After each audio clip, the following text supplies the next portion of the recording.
Deze podcast is powered by ACC ICT, de nummer 1 Kubernetes specialist van Nederland.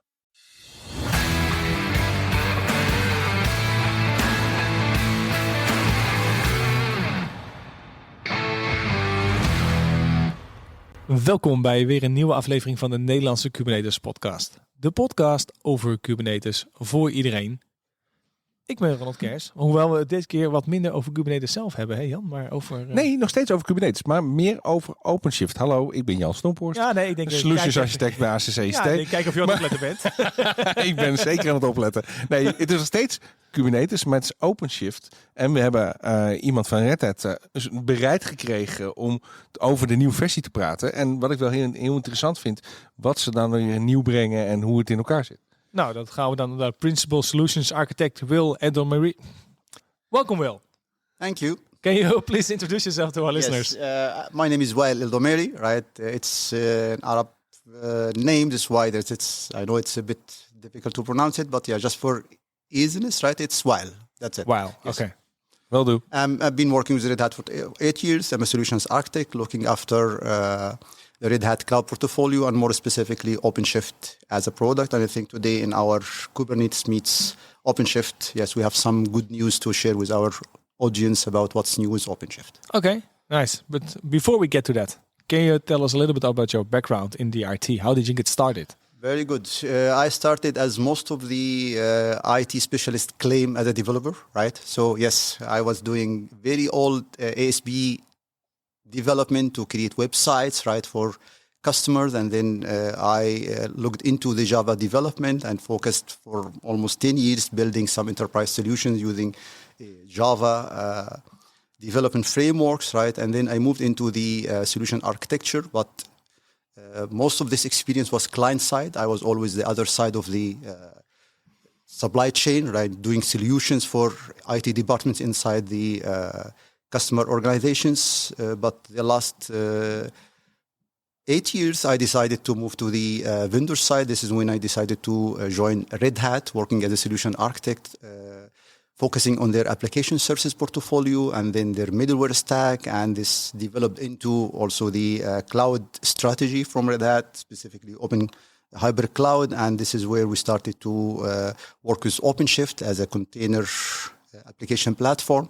And since that day, my focus was always to help our customers to look into Red Hat technology portfolio and helping them to adopt those technologies for sake of adding values to their enterprise IT organizations. Okay, so for a small recap, OpenShift. For the people who don't know yet, we had an episode 1 year ago, but maybe Villa. Yeah, can you explain to our listeners who are not familiar yet with OpenShift what it is and what it does?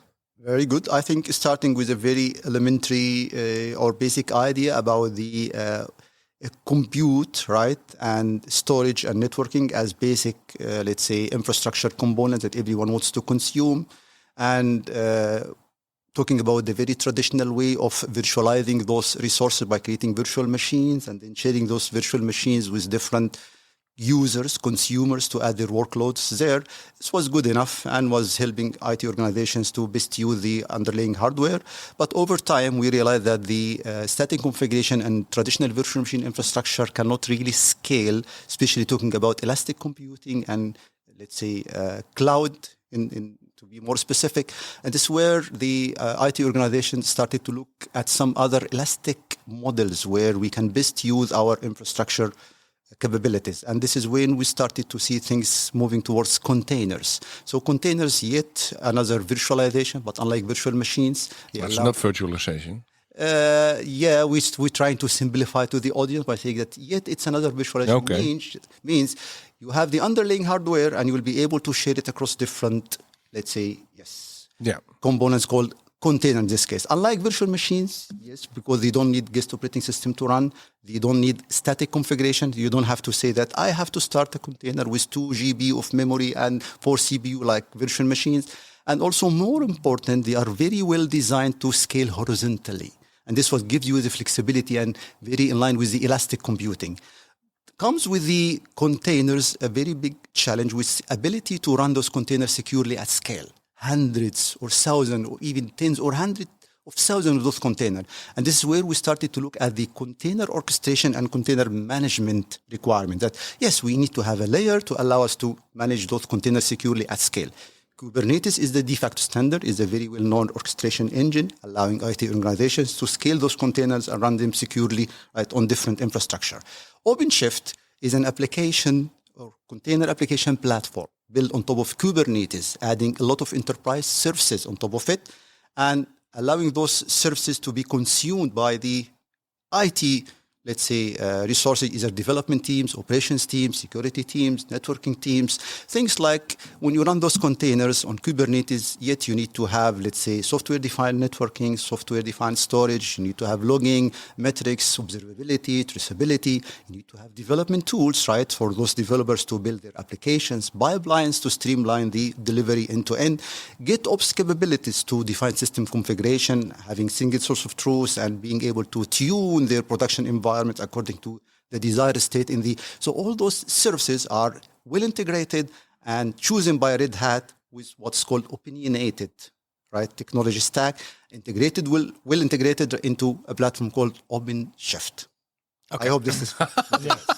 Wow. Well, so it's, you've told this many times, I guess, right? No. That's good. It was so smooth. This is very ad hoc question, very ad hoc answer. I hope it's not too long, right? No. Awesome. But actually, it's like a management shell above Kubernetes that brings all the open source tooling together in one place. And one word to remember about OpenShift. And this, I think, for all the audience, including development, operation, infrastructure, right, is that with the increasing demand, right, about adopting multi-cloud strategy and hybrid strategy, there is a need to have this common fabric that provides not only the capabilities, but also the seamless experience.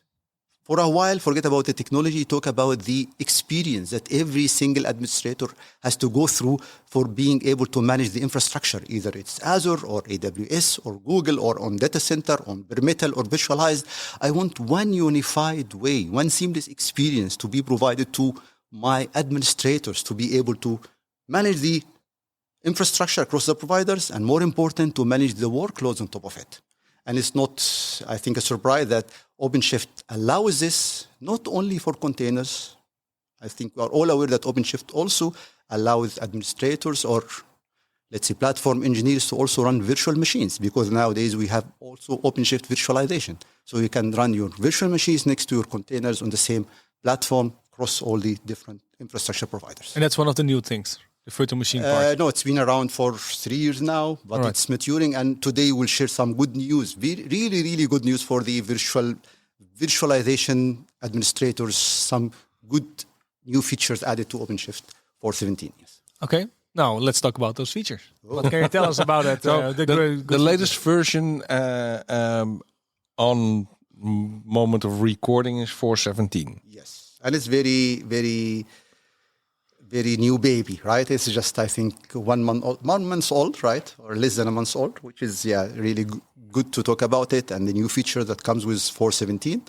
More important, before we talk about 4.17, is to also highlight the fact that Red Hat is really committed to one single, I think, value to our customer, is that we follow the base of the community, right? And this is really challenging. Imagine that Kubernetes now every 3 months we have a new release. Mm-hmm. And Red Hat committed to follow the community release, trying to bridge the gap between the enterprise distribution and the innovation happening in the community. This has been a hassle for a very long time, that vendor distributing, let's say, Kubernetes distribution, which is N-3, N-4. And this leaves the enterprise IT into kind of a dilemma, right? We have seen very good new features in the community, but for those features to reach out to the enterprise distribution, it takes a year or so. In Red Hat, we follow the same community base. So every 3 months, we have a new release, and you can imagine what kind of challenges this. But is it also then the same version of Kubernetes then? It's always N-1 because of course. You know the rule, right? We leave it to mature, right? Within the community, receive a lot of batches and fixes, and then we take it at least in a good state. So the version of 4.17 is Kubernetes version? I don't remember, but yeah, the N-1. If on top of my head, I can just find it out. But yeah, it's all N-1. 130, I think. Yeah, something 130 like is. 130, I think. N-1, yes. And that's for Kubernetes, or is it also for the other open source that are No, included? they're like, okay, as we said, it's just an opinionated set of open or we call them upstream Yeah, because projects. otherwise you have to like update every week. This is the point. Sometimes, for example, you get the most recent, let's say, for example, OpenShift logging, right? It's internally using Loki, right? Loki is an open source logging, let's say, project, right? So we don't have to necessarily update the Loki every time we upgrade our OpenShift, right? But when we upgrade Loki even alone, right, we make sure that we also provide backward supportability, right? To make sure that even with the new release, you still can run those new operators, right, on some older versions of OpenShift. As long as it's also worth mentioning that, having said that, we follow the community base, right? We still being able to give our customer support up to 2 years, which is really good, right? So yet you're getting every 3 months a new release, but if you stick to the even number of releases, means for 14, for 16, you will be entitled for 2 years of support. Oh, that's great. But Kubernetes itself is also going back for nowadays for, I think, 5 years with security patches. Are we talking about the community or the enterprise community distribution? version. Community is always there, right? But community, they give you support with no SLA, right? It's best of effort course. support. But Yep. yeah, if you are a vendor, you commit to your, let's say, SLA means you are entitled to get a full support, right? And then the product goes into different support cycles, right? Or phases, right? And accordingly, the SLA will change a little bit, including, for example, proactive batches, upgrades, right? Into, let's say, reactive means if you report an issue, it will be fixed. But overall, for business continuity, we guarantee 2 years of support lifecycle. Awesome. That's good. Okay. Now back to the what's new. What's new? Take it, new? take it away.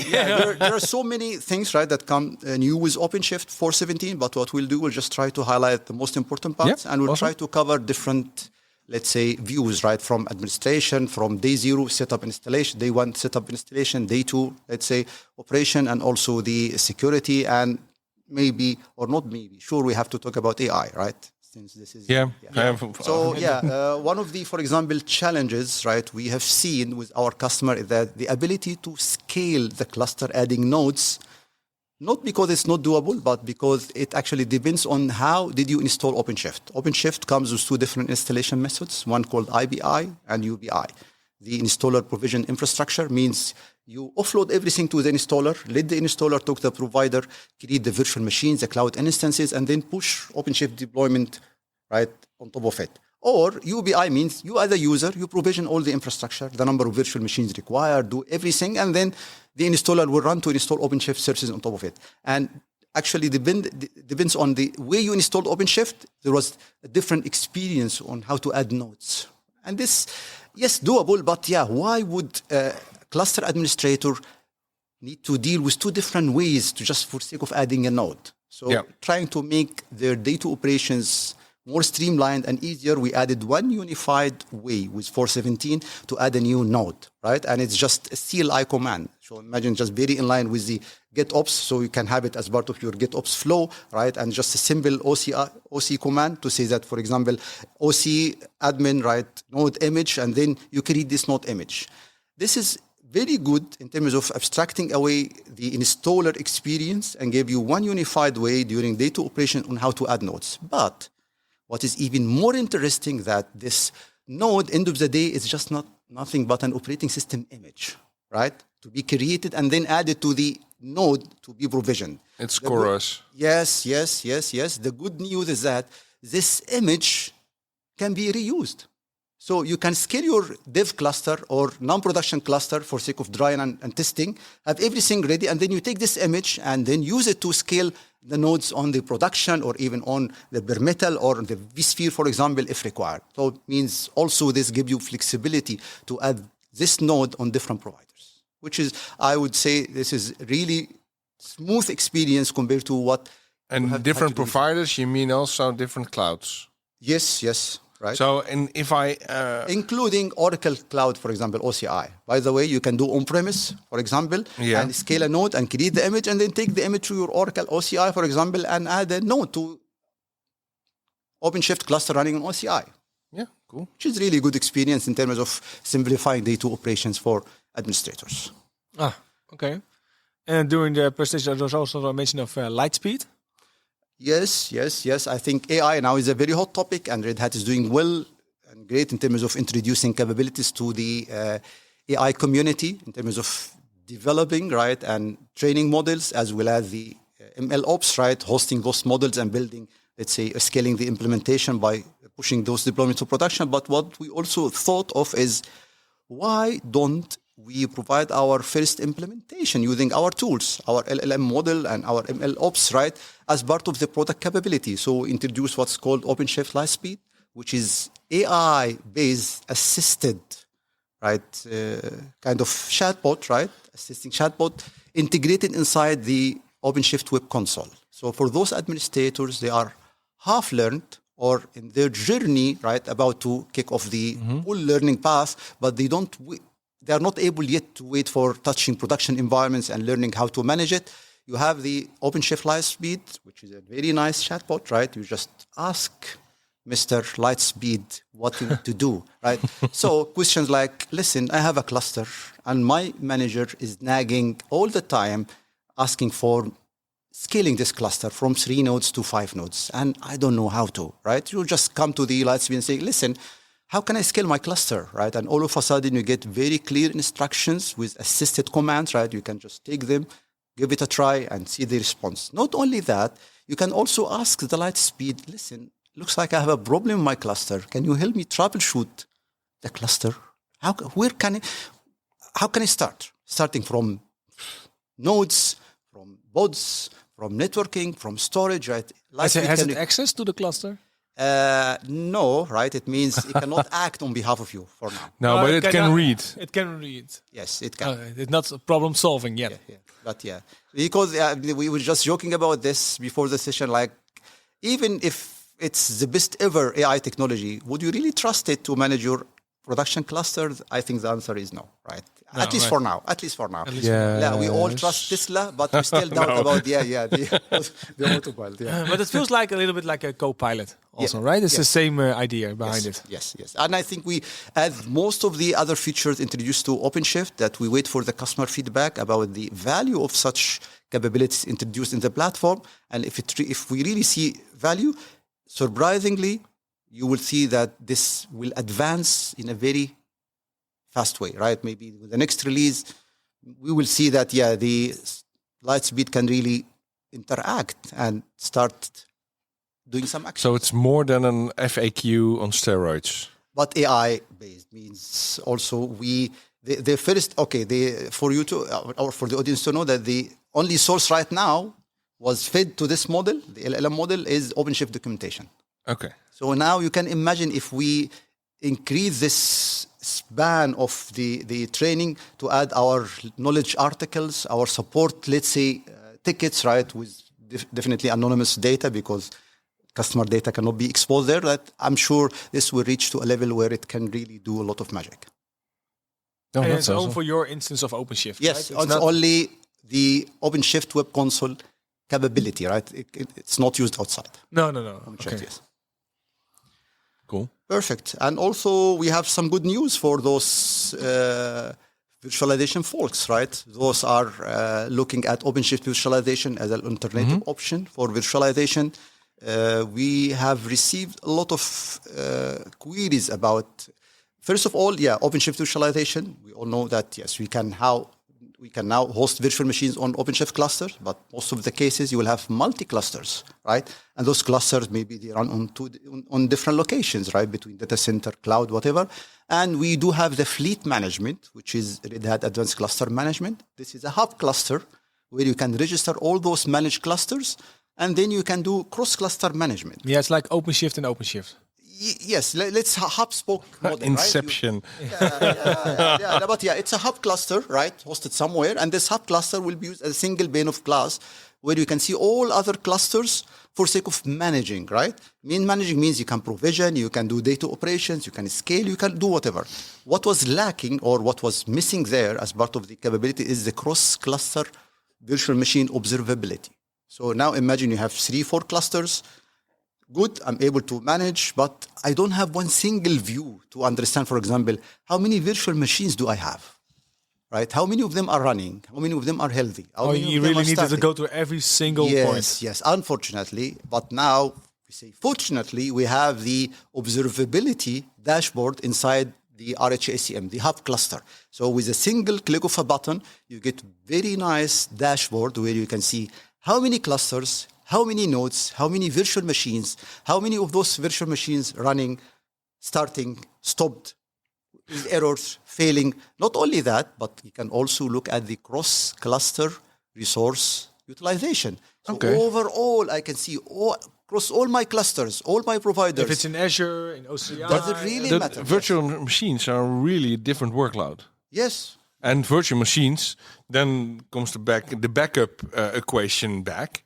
Because I think in a container, you don't back up a container. Yes. But you back up a virtual machine. Yes. How do you do that then? Oh, you're taking us. This is outside the scope of the what's new, but but I'm just more than willing to answer this question. Yeah. Kost het beheer van Kubernetes je veel tijd en expertise?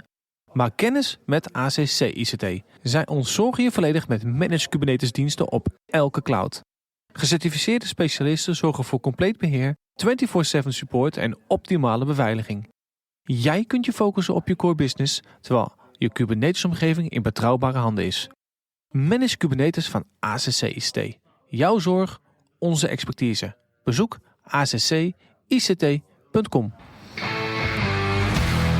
So technically, right, every virtual machine runs within OpenShift runs as a bot. Not a surprise, because when you say start a virtual machine, what is happening behind the scene is that there is a pod to be created, and inside this pod there is a small container called virtualization launcher.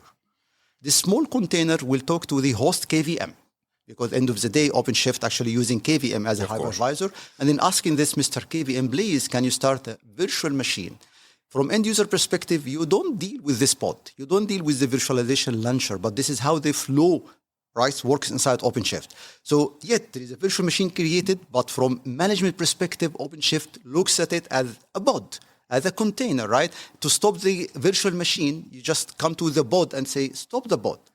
Yes, end user perspective or end user experience inside OpenShift virtualization, you don't see the pod. You come to the virtual machine, say, stop the virtual machine, start the virtual machine. But what is happening? You talk to the virtualization launcher, and this launcher talks to KVM to start, stop, and do whatever.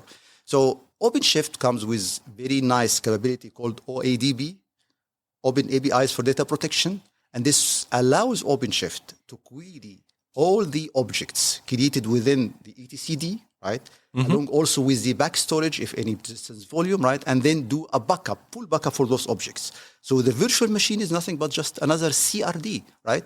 Custom source definition created within Kubernetes. And can you do, because virtualization, can you do snapshotting and live migration and all those things? I would love everyone to just go to OpenShift developer. We have the developer blogs, right? And look for my name and look for something called the 25 FAQ from the field about OpenShift virtualization. Okay. And there we answer all those questions. Okay. We'll put it in the show notes. Yes. Yeah, we'll put it in the show. OpenShift virtualization, right, will provide you with all the enterprise features like virtual machine cloning, like taking a snapshot, backup, restore. You can also create a clustering. Workload clustering means you can host Windows clustering, RHEL clustering on top of it, right? You also have multi-network interface, because this is also a basic need, right? You create a virtual machine with multi-network interface. You can have also hot pluggability. Listen, I have a disk and I need to an extra disk. Do I need to restart my virtual machine? Right? You can also have CPU overcommit, memory overcommit. So you name it. We have around 25 common questions from the field, answering those awesome concerns about OpenShift virtualization. So you said the word enterprise. So it's not for everybody.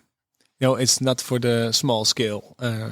No, what I mean by enterprise, it means kind of enterprise ready. Ready. Enterprise ready. Not with SMB compared to enterprise. So I was curious, when is this all it sounds really great. But when is a company going to look at something like OpenShift? There needs to be some question about the size of the company where it fits. You know, it's like if you're like a company with 30 people.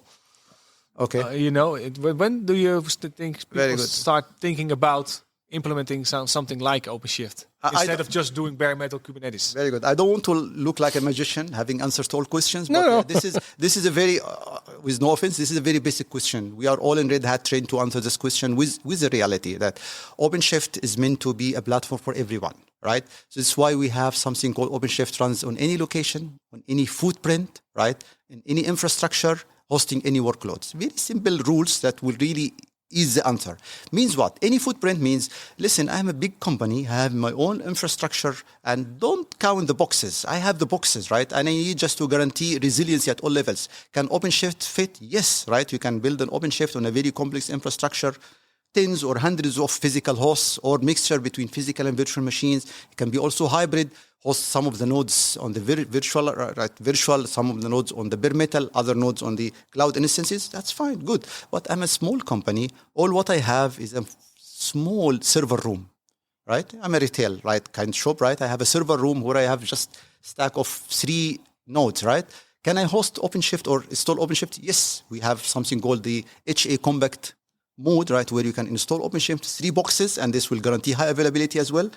Oh, okay, cool. But listen, I'm into R&D company, and I don't want to invest more. I just need a single box for my developers to start practicing OpenShift, building some cloud-native services. Can I? Yes, we have something called SNO, Single Node OpenShift, where you can install everything in a single box, and you have fully functional OpenShift. It's not also a secret that OpenShift, we have OpenShift for Edge now, Microshift, where you just have, just one of small boxes with 2 cores and 2 GB of memory. Can I install OpenShift there for sake of doing some edge experimentation? Yes. So OpenShift fits in any footprint. And the last point I want to mention is the OpenShift hosted control plane. That actually makes it even more viable for those small enterprises to build OpenShift infrastructure. Why? Because the overhead of having the control plane, right, is gone. Why? Because we now virtualized the control plane. The control plane, which is the master nodes, right, which is the wasting resources, can run now as actually containers. So imagine having a hub cluster where you can run the master nodes of other clusters on this hub, and then you keep adding worker nodes, scale the worker nodes the way you want. So zero waste in terms of management or control plane. So answer to your questions, I think we are ready for any footprint, we are ready for any infrastructure, we're ready for any... Now I was looking for the case that it doesn't fit, you know? I think the last one may be Edge, if I didn't mention it, but yeah, we are ready for Edge as well. Okay, Microshift awesome. can do a lot. Fair. Back to what else is new? Oh, good. So Speedlight, we talked about, right? There is a very interesting topic, but I think only our security folks will be happy with this, right? Red Hat for years praising and demanding and encouraging the platform administrators not to allow privileged container to run only, right? Because whatever, right, reasons, right, can happen that this container is compromised. It means you have root access to the host, and nobody knows what will happen, right? We all know, but yeah, let's claim that we don't know, right? So, and it has been a bit of challenge for a very long time with our customers. Why? Yes, if it's in-house development, I can control it myself. I can go back to my development team, asking them to remove everything that requires root access and enjoy those containers without root access. But the reality is there is a lot of third-party components, right? And independent software vendors still producing software that requires root access, like it or not, right? And for this, yet we had a solution, which is what is the rules. Means go back to OpenShift and allow root containers. Means, Mr. Customer, it's a risk. You know about it. You agree? Do it. That's it. And take the risk. It was, I would say, I don't want to say workaround, but good solution, but with a risk, comes with a risk. And you need to keep an eye on the risk. Now, with 4.17, we introduce what is called running container in a user namespace. And this is a magic. Means what?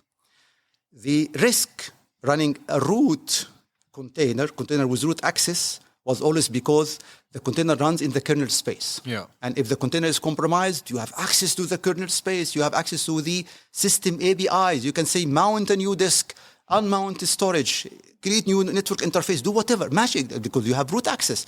Now we are saying that, listen, our customers, for the first time, will allow you to safely run containers with root access, because we will let those containers run in the user namespace. Yeah. And guess what? What will be the worst case? The container runs with the root space within the user namespace. If it's even compromised, it's still right with the user space boundaries. In their own silo. Yes. And outside the user space, guess what? They are not recognized as root access containers. So now we are able to... But this is a standard Kubernetes feature. All the root access and whatever, right? This is what Red Hat introducing to OpenShift, right? So if, for example, you can just go to Kubernetes, run by default any... Yeah, but users' namespaces are in the newest Kubernetes version is also implemented. Yes, because I'm not sure. For example, if we have to go back to the Git repository and to figure out, I'm sure you will find a couple of Red Hat engineers contributing there with the... Awesome. Yeah, but we all know that things are happening first in the community, and then we start introducing them. So this is, I think, one of the key features, and it will solve a lot of problems. Also reduce the risk completely by saying that for the first time, we are able to run containers with root access within the user namespace with no risk. And the only risk is just this user namespace will be compromised, which is just the limited access with the C groups and with the SecComp, with all these things happening right inside CoreOS. Forget it, right? Just, destroy the container and run it again if required. Yeah, so this is also a very nice feature, I think, worth mentioning, especially for our security or the DevSecOps teams, right? Yeah. Start, awesome. Spreading the message around. I think it's a good way to still have containers that run root.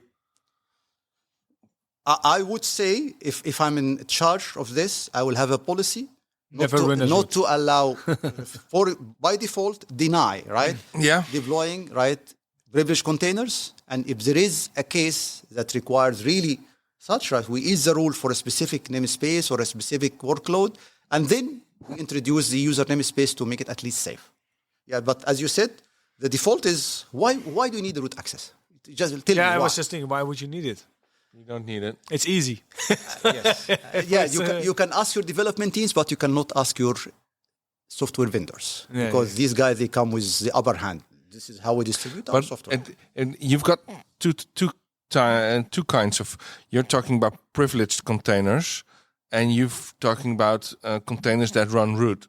No, it's the same, right? It's not the same. You've got two because you can run a privileged container in Kubernetes. So you've got elevated rights, but you can run root in your container. Yeah. And it's, so far as I know, it's to mitigate running root in your container. Yeah, you can lift, right, with the security context, you can lift the privileges up, right? But still you are not root. I'm not sure that out there in the community, but in Red Hat, they are exchangeable, right? We usually refer to the container root access as privileged container. Even if you look at the for me, there are two kinds of privilege, because you can run a container with user Nginx, for example, still privileged. Yes. But you can run a root container as root. In our very close source Red Hat terminology, right? We use containers with lifted permissions, right? Yeah, okay. But we usually I'm just explaining, because otherwise I'm getting that back from the community or from our listeners. I will take it forward to Red Hat. Awesome. Don't change the documentation. Yeah. Okay. That's good. So, thank you. I think one more before we leave the what's new, and then this is also very, very, very, very interesting news. And myself, I think you'll find it also in the 25 questions from the field about OpenShift visualization, is the safe memory over commit. Up till the previous release, 4.16, it was still actually tech preview. Now with 4.17, it's GA. We used to say that we have everything, right, in terms of virtualization required, Yep. with a small caveat, small catch, which is the memory overcommit. Yet we allow you to do memory overcommit, but it's not safe. Not because of our mistake being the virtualization provider in this case, but because we build our technology on top of Kubernetes. And Kubernetes has a very well-known, the out-of-memory, right, killed, right, action. You all know about it, right? I know my friendly Ohm. Yeah, uncle. Your uncle. How many times you go to the container logs and then you find uncle, like, for God's sake. I think it's not awesome. my mistake, right? It's like, but yeah, that's you get. And because the fact we said that OpenShift actually handles the virtualization as nothing but just a bot running there with a container to do the launcher. So when you run into this killed, even though you configure the host for memory overcommit, what happens practically with the congestion, right, with the increasing number of VMs, we have seen some of those VMs crashing because of and then we have to reschedule them to run on some other nodes. So now we introduce in OpenShift 4.17 a safe memory overcommit, right? So we do large page swapping, right, and we do eviction, right, with again zero downtime for those virtual machines, and we guarantee that now if you go ahead and you do CPU overcommit next to it, memory overcommit, everything will be safe enough to keep your virtual machines up and running. And I myself have seen a lot of complaints, even during the very early presentations and running some demos. The first thing will be, listen, other vendors, other providers, this is a basic capability for years. We all agree, we all understand, and it is really doable in terms of virtualization, but the limitation was always coming from Kubernetes being the underlying orchestration engine. Nowadays, we have the solution introduced in 4.17, and it's GA for all our customers. This is too much to grasp in one second. No. I think it's very interesting to listen to everything we did, but also because you talk about very passionately about everything you tell. So it's very easy to listen to. And of course, there are questions, but is there anything else you want to add? Or I think maybe we just close with another interesting feature, which is we're trying to increase the resiliency or cross-site resiliency. One of the very common deployment patterns for OpenShift is what's called the stretch cluster. So some customers, they love to have one single cluster stretched across two data centers. So imagine just you have two data centers and you want to create one OpenShift cluster, means one control plane. And then you have some worker nodes running on this data center and some worker nodes running on the other data center. Active. So means everything is working fine. So we used to advise those customers to distribute the control planes. Having three means two in one site and one in another site. Yeah. What happens if you lose the main data center that hosts the two control planes? You will be left with only one single control plane. This increases the risk, right? And eliminates the resiliency. Like there is no resiliency anymore. If you lose this single node, it's you're over. gone, right? Yeah. So now we started to support the 5 kind of deployment topology, 5 control planes. So imagine having 4 or 5. You have the option 4 or 5. So also 4, not an uneven number. Yeah, which is a quorum, dilemma. But Red Hat, they have the magic, to do whatever they can, So you can have also the 4 or 5 deployment topology. Means you can distribute 3 plus 2 or 2 plus 2. And this will always leaves you with more than control plane, with the absence of one data center. But you need to understand that also to restore the quorum, you need to manually add the extra node if required. So imagine the case of 3 plus 2. You lost the 3 and you have 2, There is no quorum, So you have to manually intervene and add cluster one control plane. But at least at the incident of losing a data center, you are at least, at least I still have 2 nodes, Not one where I just hoping that it's one. So this is one of the also features introduced, in OpenShift 4.17, Introducing this to increase the resiliency across data center. Cool. Okay. Well, I think we're ready for the final question. Yeah, I can do it this time. You can do it. I feel honored. Our final question is always, how do you see the future of Kubernetes? So if I put a crystal ball here on the table, what would you like to see in that crystal ball?